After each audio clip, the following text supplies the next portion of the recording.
बिस्मिल्लाहिर्रहमानिर्रहीम। मैं मोहम्मद सलमान, आप देख रहे हैं मेरा चैनल मास्टर कोचिंग सेंटर। आज की जो वीडियो है वो एक क्लास 12 की मोस्ट इंपॉर्टेंट जो न्यूमेरिकल है उनसे रिलेटेड वीडियो बनानी है।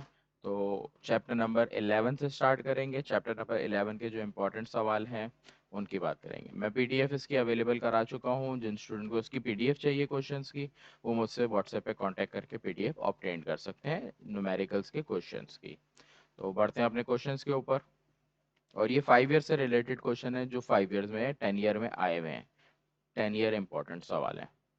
तो अगर आप इन चैप्टर्स के जो मैं 8 चैप्टर्स हैं जिनमें न्यूमेरिकल्स हैं, और 8 चैप्टर की मैं कंप्लीट वीडियोस बनाऊंगा। इन 8 पार्ट को आप अच्छे से देखोगे तो आपके फिजिक्स सेकेंड ईयर के न्यूमेरिकल्स वाला पार्ट कंप्लीट हो जाएगा। सही है।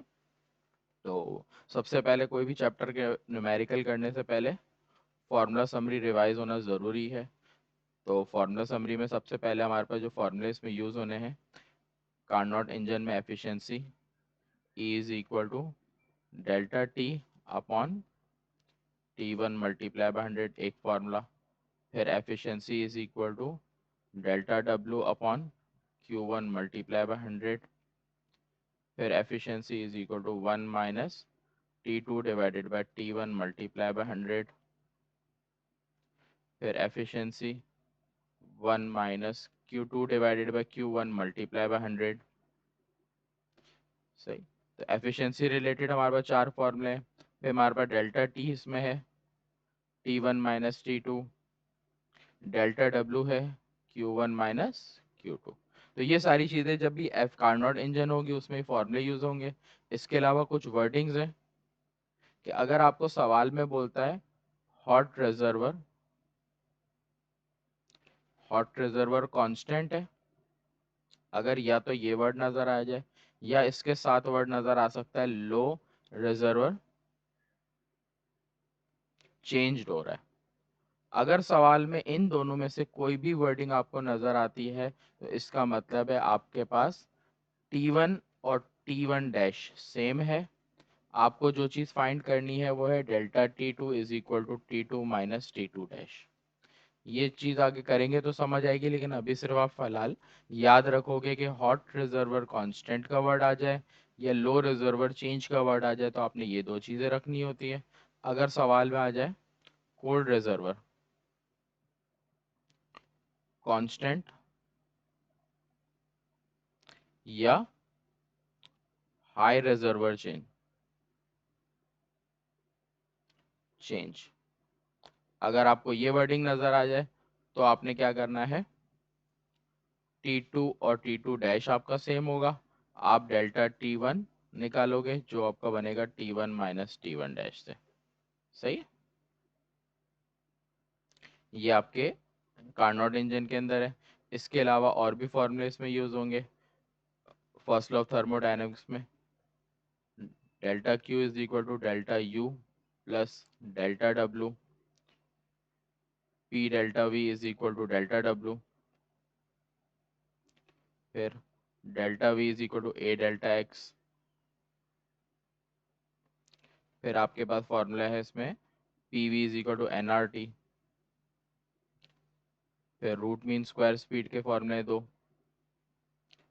3 KT अपॉन स्मॉल m। फिर एक फॉर्मूला है वी आर एम एस का, 3 RT divided by capital M। सही है? तो आपको इनकी वर्डिंग के साथ साथ इनके बारे में पता होना चाहिए। अच्छा, इसमें हमारे पास अगर मैं स्टार्ट करूं डेल्टा टी से तो चेंज इन टेम्परेचर। अगर मैं बात करूं T1 तो ये हमारा कहलाता है cold reserve, hot reserve, sorry, ये कहलाता है हॉट रिजर्व।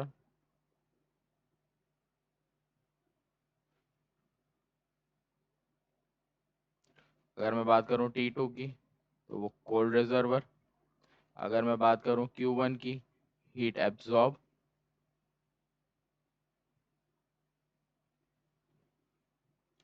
अगर मैं बात करूं Q2 की, हीट लॉस या heat reject. Delta W work. फिर आपके पास है इसके अंदर delta Q heat. U internal energy,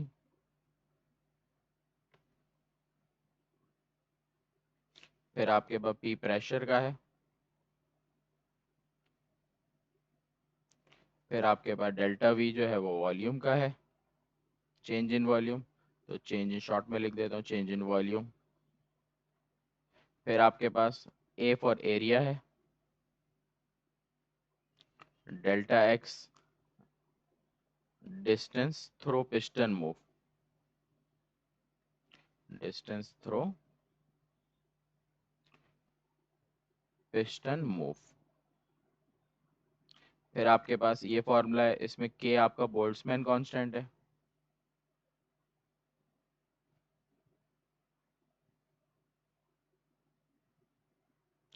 फिर अगर मैं बात करूं T टेम्परेचर है सिंपल,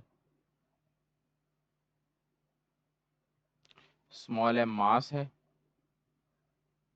और जो कैपिटल M है वो मोलर मास है। तो R जनरल गैस कांस्टेंट,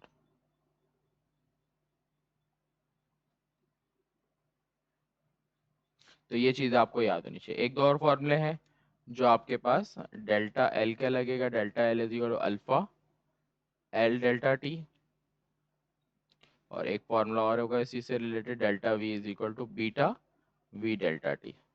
सही, तो ये फॉर्मूला आपके पास समरी में है जो इस चैप्टर में इस्तेमाल होंगे। सही है, बीटा और अल्फा हमारे कांस्टेंट है, लीनियर कांस्टेंट और volumetric constant.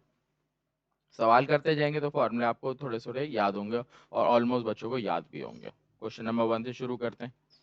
Question number 1, a Carnot engine whose low temperature reservoir is, low temperature reservoir हमारा T2 कहलाता है। तो सवाल में पहली चीज हमें T2 की वैल्यू दे दी, तो डेटा T2 इक्वल्स 200 केल्विन। अगर ये डिग्री सेंटीग्रेड में देता है तो केल्विन में भी करना पड़ता है, केल्विन में दिया है इसलिए कन्वर्ट नहीं कर रहे। एफिशिएंसी गिवन है इसकी, लो टेम्परेचर रिजर्वर जिस पर है 50%। It desire to increase the efficiency, अब ये इंजन अपनी एफिशिएंसी 50 से इंक्रीज करना चाह रहा है 75 तक। जब कभी भी दो एफिशिएंसी देगा तो एक को आप ई से लोगे, एक को ई डैश पे लोगे, तो ई डैश आपके पास 75 हो गया। Bye how much degree must the temperature, यहाँ पर टेम्परेचर, यहाँ पर एक फ्लो आ गया, यहाँ पर टेम्परेचर ऑफ लो रिजर्वर है। सही वर्डिंग, इसको सही कर देता हूँ, temperature of low temperature reservoir भी डिक्रीज। तो यहाँ देखो वर्ड दे रहा है लो टेम्परेचर डिक्रीज, का मतलब जो मैंने वर्डिंग लिखाई थी कि लो रिजर्वर चेंज, डिक्रीज हो या इंक्रीज हो इसका मतलब कि चेंज हो रहा है, तो लो चेंज हो रहा है। तो आपने ये चीजें याद रखनी है। देखो जब लो रिजर्वर चेंज हो रहा होता है तो आपके पास क्या बचता है, यहाँ पर डेटा में आपने लेना है T1 equal to T1 dash होगा, और आप फाइंड करोगे delta T2 is equal to T2 minus T2 dash. सही, तो देखो क्या कर रहा हूँ मैं, यहाँ पर लिख रहा हूँ डेटा में T1 equal to T1 dash और delta T2 is equal to T2 minus T2 dash. सही, तो ये मेरे पास डेटा में चीज़ें आएंगी लाजमी जब ये वर्डिंग देगा। और आगे देखो एक और भी चीज़ दे रहा है, हायर रिमेन्स कांस्टेंट। मैंने ये लिखा था हायर कांस्टेंट हो या लो चेंज हो रहा हो, दोनों में यही वर्ड बात रहेगी। ये डेटा हो गया मेरा कंप्लीट, अब मुझे फाइंड ये करना है। सही है, डेल्टा टू। तो सबसे पहले तो अगर मैं देखूं तो मुझे T2 पता है, E पता है, मुझे नहीं पता T1। तो पहले मैं फाइंड करूंगा T1, तो एफिशिएंसी का फॉर्मूला लगाता हूँ, efficiency is equal to 1 minus T2 divided by T1 multiply by 100। तो इस फॉर्मूले से पहले मेरे पास एफिशिएंसी की वैल्यू पुट करेंगे, T2 पुट करेंगे, T1 फाइंड होगा। एफिशिएंसी 50 दे रहा है पहली,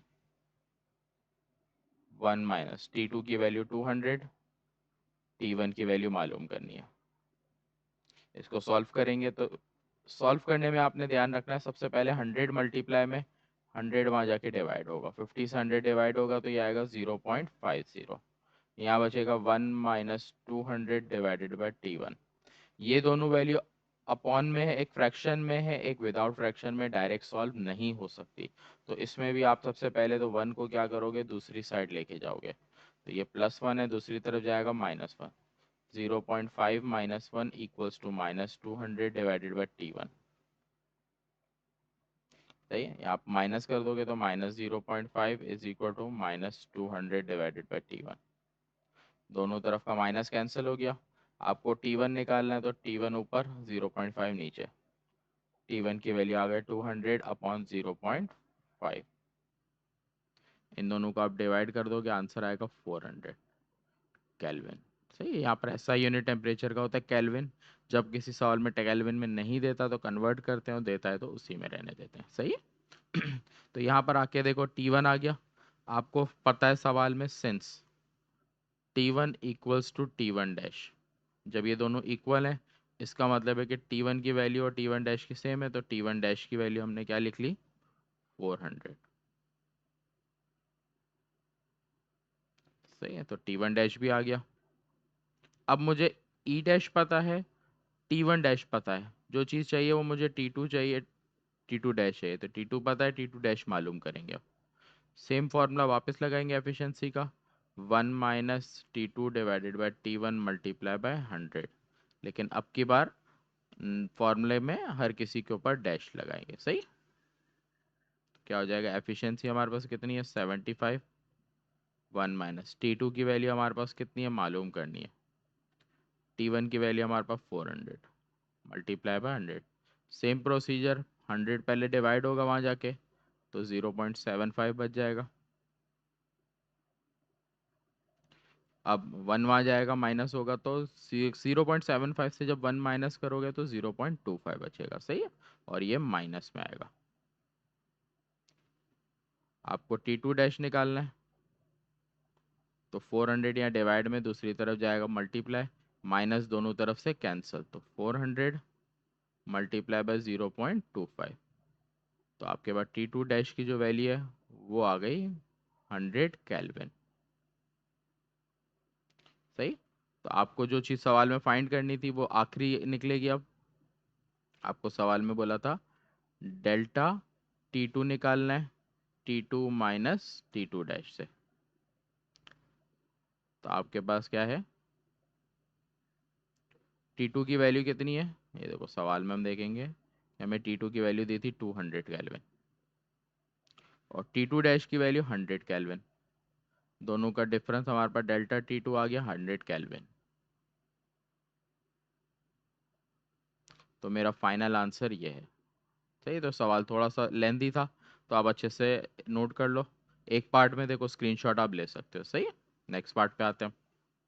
ये थोड़ा सा बड़ा है, नेक्स्ट पार्ट सेम ऐसा ही है, आपको थोड़ा अच्छे से समझ आ जाए इसलिए मैंने एक सवाल दो दफ़ा रख लिया यहाँ पे। सही है, तो थोड़ी सी चेंजिंग है इस सवाल में, जल्दी से करते हैं इसको। Low temperature reservoir of Carnot engine is -3, efficiency 40%, desire to increase the efficiency 50%, by how much degree should the temperature of hot reservoir be increase. सही, तो जल्दी से डेटा पे आते हैं कि क्या दिया हुआ हमें। सबसे पहली चीज़ हमें लो टेम्परेचर दिया हुआ है T2 -3 degree centigrade. Degree centigrade में दिया हो, केल्विन में करना मस्ट है, इसको 273 से प्लस कर देंगे तो सॉल्व करने पे 270 केल्विन आ गया। एफिशिएंसी गिवन है 40%, अपनी एफिशिएंसी ये इंक्रीज करना चाह रहा है 50% पर। Bye how much degree should the temperature of hot reservoir be increase, कि हॉट रिजर्वर को चेंज करना है। इस बार हॉट रिजर्वर जब चेंज हो तो आपने ये चीज़ याद रखनी, देखो जब हॉट रिजर्वर चेंज होता है तो आपके पास ये दो चीज़ें डेटा में लिखनी ज़रूरी है। तो आप क्या लिखोगे, T2 equals to T2 dash delta T1 आप निकालोगे T1 माइनस T1 डैश से। सही है, तो ये आपका डेटा कंप्लीट हुआ। उसके बाद सॉल्यूशन, अब देखो T2 पता है, E पता है, सबसे पहले तो हम एफिशिएंसी के फॉर्मूले में T1 फाइंड करेंगे, तो 1 - T2 divided by T1 multiply by 100। Values put कर लेते हैं। एफिशिएंसी की वैल्यू 40, 1 - T2 की वैल्यू हमारे पास कितनी है 270, T1 हमें फाइंड करना है। 100 मल्टीप्लाई में दूसरी तरफ जाएगा divide, 0.4 is equal to 1 - 270 divided by T1। इसमें भी 1 को पहले वहाँ लेके जाएंगे तो 0.4 - 1 माइनस 270 अपॉन T1। इन दोनों को माइनस करोगे -0.6 आएगा, सही है। दोनों तरफ का माइनस कैंसिल हुआ। आपको T1 फाइंड करना है, T1 ऊपर 0.6 नीचे, तो 270 डिवाइडेड बाय 0.6। तो आपने इन दोनों को डिवाइड किया कैलकुलेटर में, तो हमको अब कैलकुलेटर में डिवाइड करके दिखाता हूँ। 270 डिवाइडेड बाय 0.6, 450, सही, केल्विन। तो T1 आ गया। अब हम एफिशिएंसी का वापस फॉर्मूला लगाएंगे। E is equal to 1 minus T2 divided by T1 multiply by 100। इस टाइम हम एफिशिएंसी पे, टेम्परेचर पे, दोनों पे डैश लगाएंगे, सही है। तो एफिशिएंसी डैश हमें कितनी दी हुई है, जो नई एफिशिएंसी थी 50%। 1 माइनस, अब हमें T2 डैश की वैल्यू पता है, हमें सवाल में पता है T2 equal to T2 dash है। तो देखो T2 सवाल में पता था, तो आप यहीं पे लिख दोगे, एक चीज़ में यहाँ पे ऐड कर लोगे आप लोग, सही। तो T2 और T2 डैश इक्वल है, इसका मतलब T2 की वैल्यू अगर 270 है तो T2 डैश की भी वैल्यू 270 केल्विन होगी, सही। तो ये चीज़ आपने डेटा में ही एक लाइन में लिखनी है, सही, जो मैं भूल गया था। बाद में भी लिख सकते हो, ज़रूरी है सॉल्यूशन के वक्त। तो T2 डैश की वैल्यू भी आपकी 270, T1 डैश आपने फाइंड करनी है। 100 डिवाइड हो जाएगा वहाँ जाके 0.5, 1 माइनस 270 अपॉन T1। ये 1 प्लस में वहाँ जाके माइनस में हो जाएगा, तो -0.5 माइनस 270 अपॉन T1। दोनों तरफ का माइनस कैंसिल, T1 ऊपर, 270 डिवाइडेड बाय 0.5। इन दोनों को आपने डिवाइड कर देना है, तो 270 डिवाइडेड बाय 0.5, 540 केल्विन, सही। तो T1 डैश हमारे पास कितना आ गया, 450 एक आया T1, और T1 डैश 540। तो अब हम क्या करेंगे, डेल्टा टी निकालेंगे। Delta T is equal to T1 dash minus T1। अच्छा, अब यहाँ पर मैं फॉर्मूला में पीछे मैंने लिखा था T1 माइनस T1 डैश। ये चीज़ आपको देखनी है, कब देखनी है, जब आपका T1 डैश बड़ा आएगा और T1 आपका छोटा आएगा, तो आपने बड़ी वैल्यू में से छोटी को माइनस करनी है। ये चीज़ आप अपने पास नोट करोगे, सही। तो delta T1 is equal to T1 dash की वैल्यू आपके पास कितनी है, 540। तो याद रखो, बड़ी वैल्यू को छोटी वैल्यू से माइनस करोगे, सही। तो इन दोनों को माइनस कर दिया 90 केल्विन। तो ये आपका फाइनल आंसर है, सही। पिछले सवाल की तरह था, सिर्फ यहाँ पर थोड़ा सा डिफरेंस था कि एक तो डिग्री सेंटीग्रेड में वैल्यू दी हुई थी और यहाँ पर कंडीशन चेंज थी, सही। नेक्स्ट सवाल पे आते हैं, क्वेश्चन नंबर 3। आसान सवाल है ये तो। A heat engine perform 400 joule of work, efficiency 25%, how much heat absorb required है, how much heat reject required है। वर्क मतलब डेल्टा डब्ल्यू, एफिशिएंसी ई, हीट एब्जॉर्ब को Q1 से लिखते हैं, हीट रिजेक्ट को Q2 से लिखते हैं, सही। तो डेटा में आपके पास आया delta W equals to 400 joules, efficiency 25%, heat absorb आपको पता है Q1 आपकी मालूम करनी है, Q2 भी आपको मालूम करनी है, सही। तो देखो किस तरह करेंगे सॉल्यूशन। सबसे पहले तो एफिशिएंसी का फॉर्मूला है delta W divided by Q1 multiply by 100। तो आपको E और W पता है, तो इस फॉर्मूले से आप Q1 निकालोगे। करोगे क्या, Q1 को आप ऊपर लेके जाओगे, E को आप नीचे लेके आओगे, तो फॉर्मूला हो गया Q1 equals to delta W upon E multiply by 100। Values पता है सारी रखते हैं। Delta W 400, efficiency 25 multiply by 100। तो आपने पहले मल्टीप्लाई करना है, फिर डिवाइड करना है, या पहले डिवाइड करना है मल्टीप्लाई, आपकी चॉइस है। जैसे आप चाहो दोनों तरीके से आंसर सेम आएगा। 400 multiply by 100 divided by 25, 1600 answer आ रहा है Q1 का। हीट हो, वर्क हो, सबका यूनिट जूल्स है। Q1 आ गया। देन आपको फाइंड करना है Q2। फॉर्मूला है आपके पास delta W equals to Q1 minus Q2। तो डेल्टा डब्ल्यू आपके पास क्या है 400, Q1 आपके पास है 1600, आपको फाइंड करना है Q2। तो Q2 की वैल्यू माइनस में दूसरी तरफ ले जाओगे, प्लस में 400 को इधर लेके आओगे, तो Q2 की वैल्यू होगी 1600 माइनस 400। तो Q2 की वैल्यू आपके पास आई 1200 जूल्स। सही है, तो ये आपका एक आंसर ये था Q1 का, एक आंसर ये था। सही, आगे बढ़ते हैं अगले सवाल पे। क्वेश्चन नंबर 4 में 1000 joule of heat energy is supplied to the system at constant pressure. The internal energy of system is increased by 750 joules. Volume 4.5 centimeter cube. What is work done against the piston and the pressure of the piston? तो सवाल में क्या पूछ रहा है data? सबसे पहले देखो सवाल में आपको क्या दे रहा है, 1000 joule of heat energy is supplied. तो हीट एनर्जी हमारी वर्क होती है, delta W equals to 1000 joules. फिर इंक्रीज इंटरनल एनर्जी का जिक्र कर रहा है कि इंटरनल एनर्जी कितनी है इसकी 750। पीछे लिखवाया था इंटरनल एनर्जी के लिए यूनिट होता है डेल्टा यू। आपको वॉल्यूम गिवन है 4.5 centimetre cube. Work done against the piston and pressure, आपको वर्क डन पूछ रहा है और प्रेशर पूछ रहा है। सॉरी, यहाँ पर मैंने स्टार्ट में क्या है 1000 जूल ऑफ हीट एनर्जी, तो हीट एनर्जी को क्यू से लिखते हैं बजाय डब्ल्यू से। सही, मैंने यहाँ पे गड़बड़ की थी। अच्छा, अब सवाल में अगर मैं देखूं तो सबसे पहले तो सिंपल एक फॉर्मूला है, delta W delta Q is equal to delta W plus delta U. ये फॉर्मूला आपके पास है। इसमें आपको देखो हीट पता है 1000, डब्ल्यू आपको मालूम करना है, डेल्टा यू आपको दिया हुआ है 750। 750 प्लस में दूसरी तरफ जाएगा माइनस हो जाएगा, तो आपके पास डेल्टा डब्ल्यू की वैल्यू आ गई 250 जूल्स। एक चीज़ आ गई, प्रेशर फाइंड करना है, वॉल्यूम गिवन है, तो फॉर्मूला आपके पास है delta W is equal to P delta V.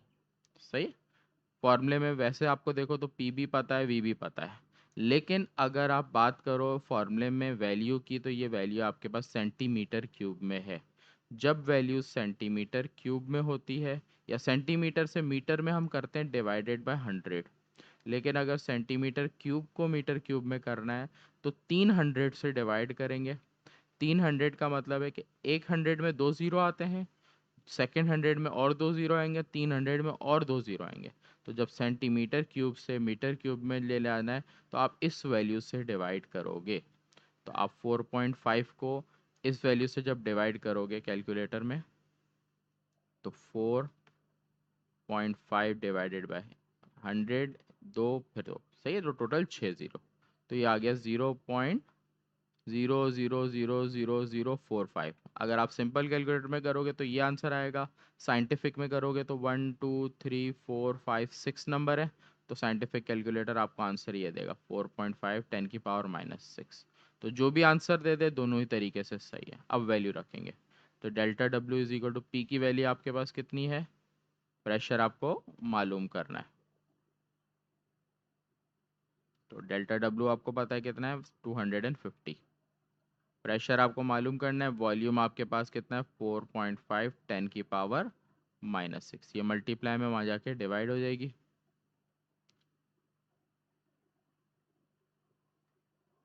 सही, अब इन दोनों को आप डिवाइड करोगे, आपके पास साइंटिफिक कैलकुलेटर में आप डायरेक्ट लिखोगे, मेरे पास साइंटिफिक नहीं है इसलिए इसको मेरे को मैन्युअली लिखना पड़ेगा। तो 250 डिवाइडेड बाय 0.123456।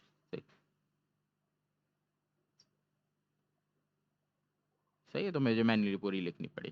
तो आंसर आ रहा है देखो 555 पॉइंट। तो इसको जब साइंटिफिक कैलकुलेटर में लिखेंगे तो यहाँ पर ये पॉइंट 6 7 नंबर इधर आ जाएगा, तो आपके पास आंसर आएगा 5.55 10⁻7 न्यूटन अपॉन मीटर स्क्वायर। सही है, या पास्कल प्रेशर का यूनिट होता है। तो ये आंसर आएगा साइंटिफिक से। सही, नेक्स्ट पे आते क्वेश्चन नंबर 5 पे। Heat engine perform work at the rate of, the efficiency is, find the heat loss per hour. देखो सवाल में हमें जो चीज़ दे रहा है वो वॉट में दे रहा है। जब वॉट में दे रहा है इसका मतलब पावर गिवन है आपको, सही है। तो डेटा पावर गिवन है 500 किलोवाट। जब किलो गिवन हो तो इसकी जगह 1000 आता है या 10 की पावर 3। तो मैं 1000 मल्टीप्लाई कर देता हूँ 500, 550, 5 लाख वोल्ट हो गया। उसके बाद एफिशिएंसी कितनी है, 30%। हीट लॉस पर आवर, तो टाइम भी दे रहा है 1 आवर, टाइम का यूनिट होता है ऐसा यूनिट सेकंड, तो 1 आवर में 3600 सेकंड होते हैं। हीट लॉस पूछ रहा है, इसका मतलब डेल्टा क्यू। अच्छा, हीट सिर्फ नहीं पूछ रहा, हीट लॉस पूछ रहा है। तो हीट लॉस का मतलब है हीट रिजेक्ट, और हीट रिजेक्ट हमारी होती है Q2। तो हमारे को सवाल में Q2 पूछा जा रहा है और बाकी चीज़ें दे रहा है। तो सबसे पहले पावर दे रहा है तो पावर का फॉर्मूला लगेगा। पावर होता है डेल्टा डब्ल्यू अपॉन टी, मतलब वर्क अपॉन टाइम। पावर की वैल्यू हमें दी हुई है 500,000 मल्ट is equal to delta W. आपको पहले फाइंड करना है क्योंकि क्यू निकालने के लिए डब्ल्यू होना ज़रूरी है, सही। उसके बाद अगर मैं बात करूँ टाइम की तो 3600, ये डिवाइड में वहाँ जाके मल्टीप्लाई हो जाएगा।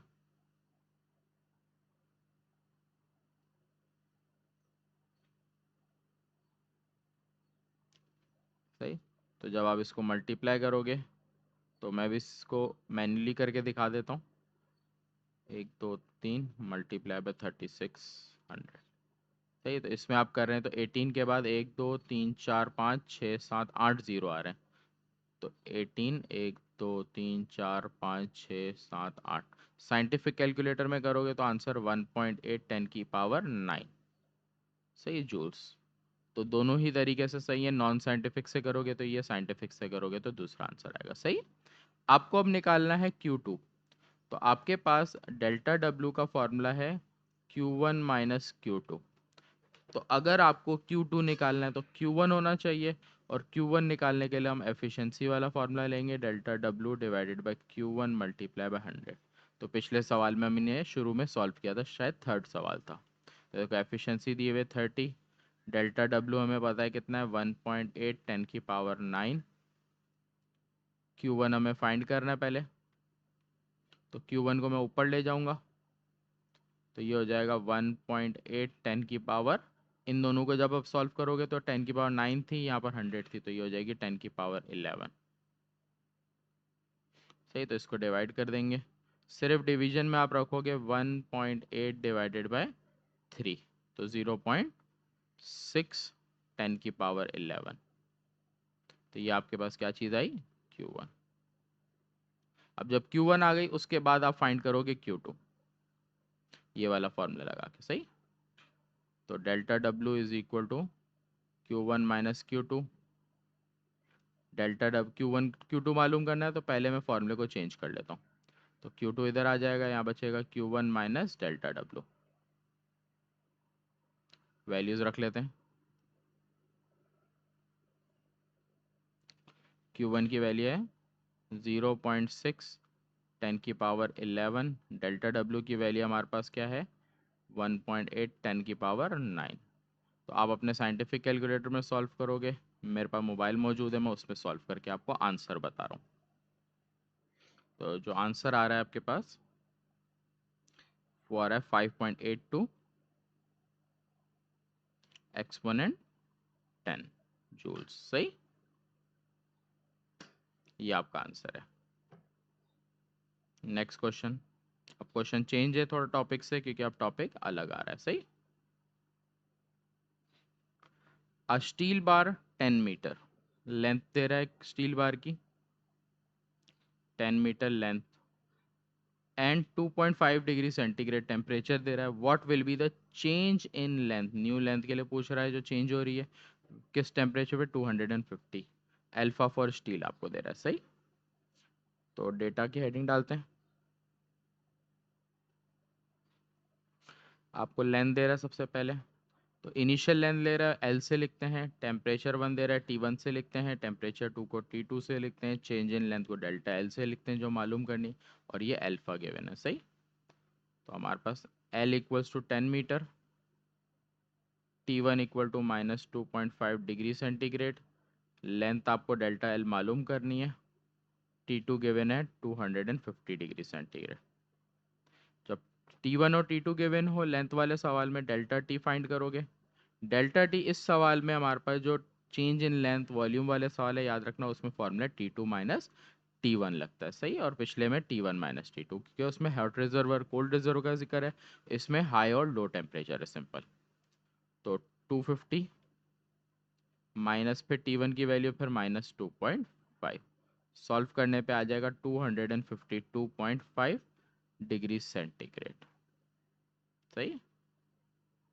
डेल्टा टी की वैल्यू याद रखनी है आपने कि जितनी वो डिग्री सेंटीग्रेड में होती है उतनी ही वो केल्विन में रहती है, इसलिए कोई चेंज नहीं यहाँ पर डिग्री सेंटीग्रेड से केल्विन में। और वो खास याद रखना, जब डेल्टा टी होगा तो डिग्री सेंटीग्रेड में और केल्विन में सेम टू सेम रहेगी, नो चेंज होगा, एडिशन या सब्ट्रैक्शन कुछ भी नहीं करनी। आगे बढ़ते हैं सवाल पे, और डेटा में एक और चीज़ भी लिख लेते हैं कि अल्फा गिवन है कितना है 3.3 एक्सपोनेंट -8। आपको सवाल में डेल्टा एल निकालना है, तो डेल्टा एल का फॉर्मूला है alpha L delta T. Delta L आपको फाइंड करना है। अल्फा दिया 3.3 10⁻⁻8, एल की वैल्यू 10, डेल्टा टी की वैल्यू आपको गिवन कितनी है 252.5। इन सबको मल्टीप्लाई कर देंगे, तो मैं 3.3 मल्टीप्लाई बाय 10 मल्टीप्लाई बाय 252.5। आप साइंटिफिक कैलकुलेटर में एक्सपोनेंट को भी पुट कर दोगे, मैंने एक्सपोनेंट नहीं पुट किया तो मेरे पास आ रहा है 8332.5, 8332.5। सही। आप अगर एक्सपोनेंट को सॉल्व करोगे तो सिर्फ एक्सपोनेंट चेंज आएगी, बाकी आंसर यही आना है, वैल्यूज यही होगी। सही। तो ये आपका आंसर। तो ये छोटा सवाल था। Question number 7, find the change in volume. मिलता जुलता सवाल है, वॉल्यूम फाइंड करना है। इस बार आपको 0.6 डायमीटर गिवन है और टेम्परेचर गिवन है और अल्फा गिवन है। तो देखो डेटा मालूम करना है change in volume. Diameter given है 0.6 मीटर। जब डायामीटर गिवन हो तो रेडियस निकालते हैं डी को 2 से डिवाइड करके, 0.6 डिवाइडेड बाई 2 0.3 मीटर। आपको दो टेम्परेचर गिवन है T1 और T2, 30 degree centigrade, T2 100 degree centigrade. तो डेल्टा टी आपका फाइंड हो जाएगा T2 माइनस T1 से, तो 100 माइनस 30, ये आपका आ गया 70 डिग्री सेंटीग्रेड। आपको गिवन है अल्फा 19 मल्टीप्लाई बाय 10⁻⁻6।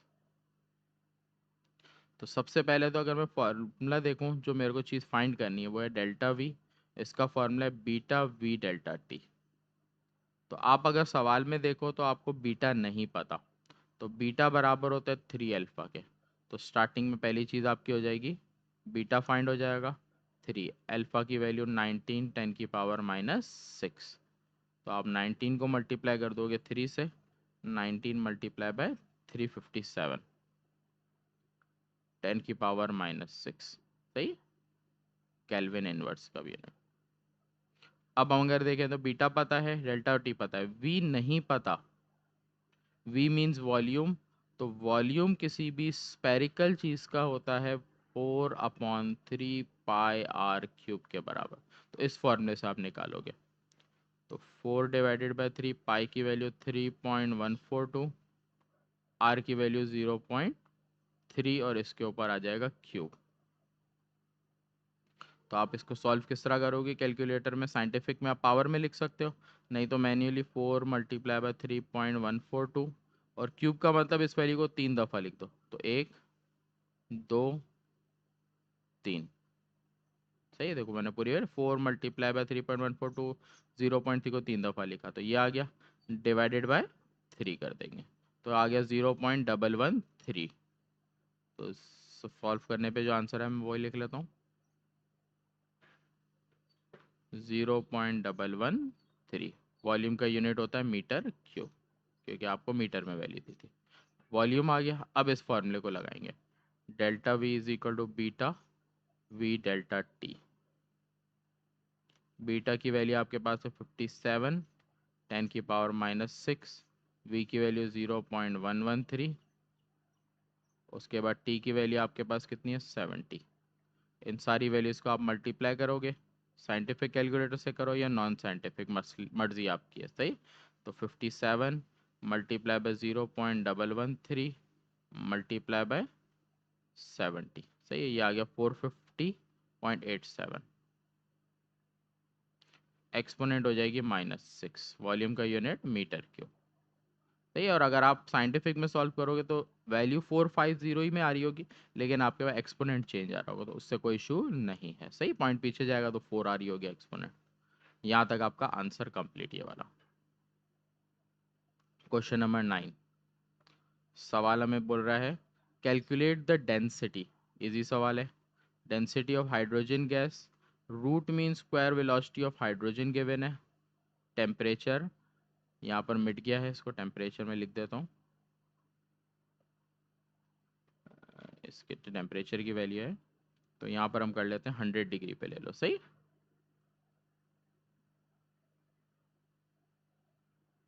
तो कैलकुलेट द डेंसिटी, डेंसिटी को इस पी सिंबल से लिखते हैं। Hydrogen root mean square speed को VRMS से लिखते हैं, सही। 1850 मीटर पर सेकेंड।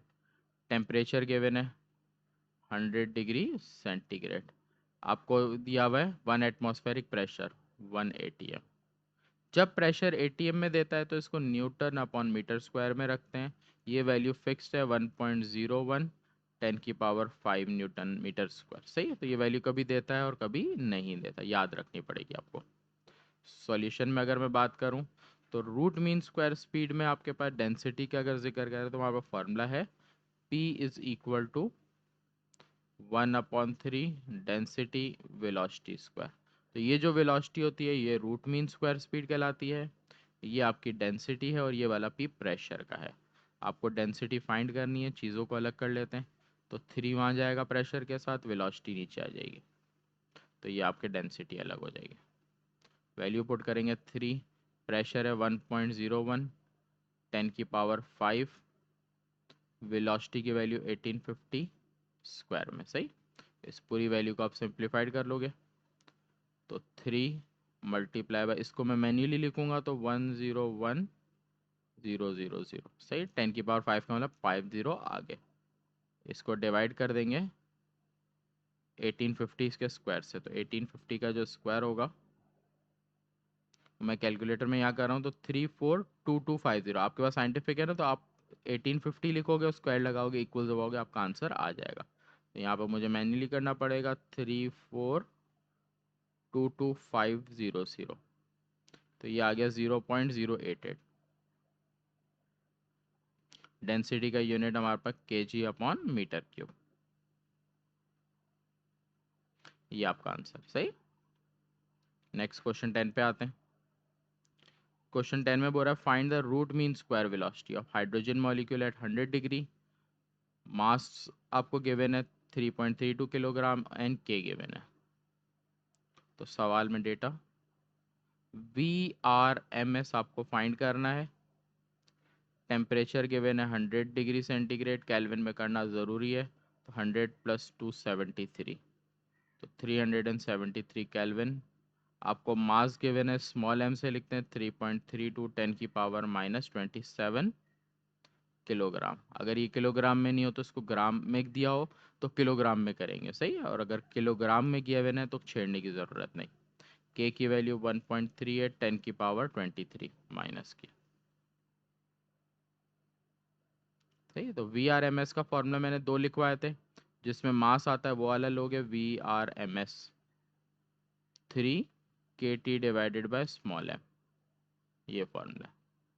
वैल्यूज पुट करेंगे 3, के की वैल्यू 1.38 एक्सपोनेंट -23, टेम्परेचर की वैल्यू 373 और मास की वैल्यू 3.32 10⁻⁻27।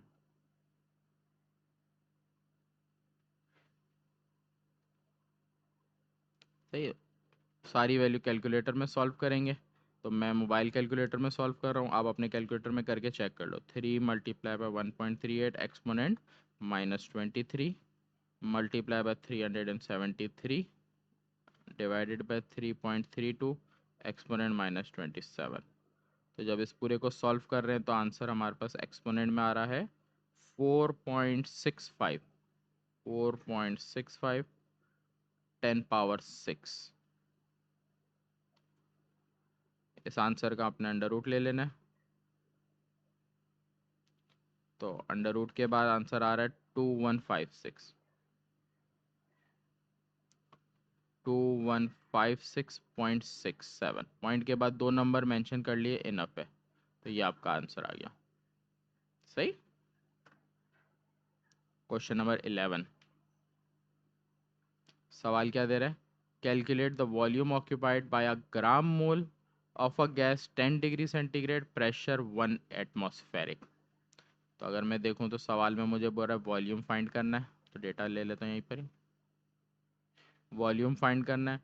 1 ग्राम मोल का मतलब है कि नंबर ऑफ मोल्स 1 गिवन है, टेम्परेचर गिवन है 10 डिग्री सेंटीग्रेड, केल्विन में करेंगे तो 283 केल्विन। प्रेशर 1 एटमॉस्फेरिक दे रहा है, पीछे बताया। Atmospheric pressure 1.01 10 power 5 newton metre square के बराबर होता। अगर 2 एटमॉस्फेरिक प्रेशर होता तो इस वैल्यू को आप 2 से या इससे मल्टीप्लाई करते जो नंबर मेंशन होता है।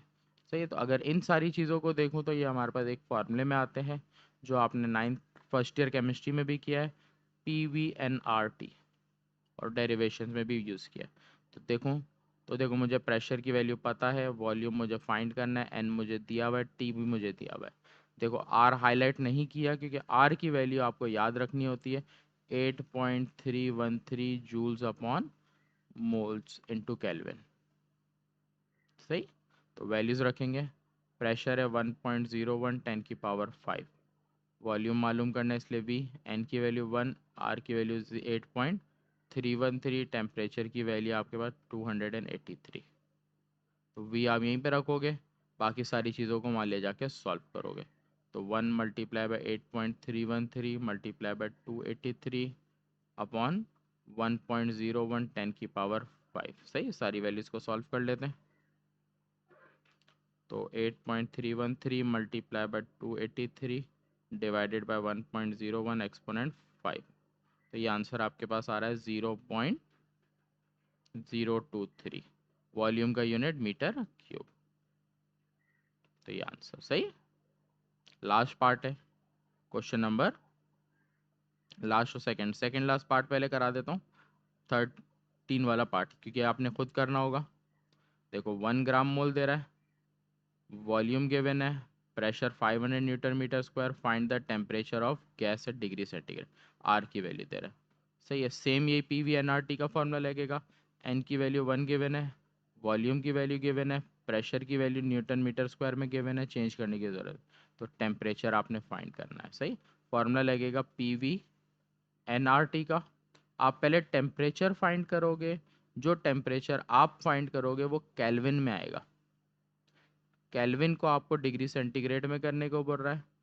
तो जो फाइनल आंसर आएगा उसको आप माइनस कर दोगे 273 से, तब जाके आपका आंसर आएगा। सही है। तो ये सवाल आप खुद प्रैक्टिस करोगे, ना आए तो मुझसे आप कमेंट करके व्हाट्सएप पे पूछ सकते हो।